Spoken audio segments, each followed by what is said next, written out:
நாமக்கல்ல உண்மையிலேயே நீங்கள் விசாரித்த விளைவாக, ஏன்னா இப்போ நேரடி விசாரிச்சுக்கிறீங்க, என்ன அங்கே உண்மையிலேயே ஒரு குற்றச்சாட்டு, அந்த குற்றச்சாட்டு உண்மை இருக்கா? உண்மையா? 100% உண்மைதான். அதாவது வந்து பார்த்தீங்கன்னா,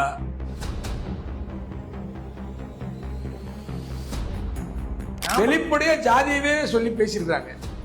சாதி சொல்லி பேசி, ஆமா, வெளிப்படையாக இந்த ஜாதிக்காரங்க அப்படின்னாலும் நான் கொடுக்க மாட்டோம் அப்படின்ற அடிப்படை நான் விசாரிச்சிட்டோம். விசாரிச்ச வரைக்கும் இந்த ஜாதின்றதால அந்த பொண்ணு சொல்லுதுல, இங்க இருக்கிற நகர செயலாளர் வந்து இப்ராஹிம்ங்கிறவங்க அவங்களோட தனிப்பட்ட விருப்ப வெறுப்புக்கோசரம் பாகுபாடு பார்த்துட்டு எங்களை வந்து எந்த ஒரு ஃபங்க்ஷனுக்கும் எந்த ஒரு நிகழ்ச்சிக்குமே எங்களை கூப்பிடுறதே இல்லை. பொறுப்பு தரது பயன்படுத்துறது இல்லை, ஒரு நிகழ்ச்சியை முன்னிலைப்படுத்துவது இல்லை.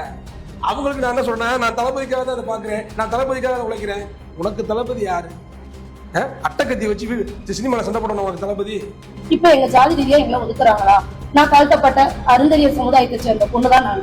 ஏன் எங்களை அவாய்ட் பண்றாங்க? எல்லாத்தையும் சகிச்சுக்கிட்டு போறோம் எங்களுடைய ஆதங்கத்தை. மதுரையில விசால் கிருஷ்ணான்னு சொல்லி ஒரு குறிப்பிட்ட சாதி சேர்ந்தவர் தான். அதே சமயம் விசால் தங்கப்பாண்டி, கல்லாணை, மருதுபாண்டி எல்லாருமே வந்து ஒரு குறிப்பிட்ட சாதி சேர்ந்தவர் தான் மாவட்ட செயலாளர். குறிப்பிட்ட சாதினா கல்லர்கள், முக்குளத்தூர், முக்குளத்தூர் வச்சுங்க, அவங்க தான். அவங்க தான் வந்து பாத்தீங்கன்னா இங்க ஆக்கிரமம் பண்றாங்க. ஆனா பொறுப்பு தர்றதுல பெரிய உழைப்பு சுரண்டல் நடக்குது.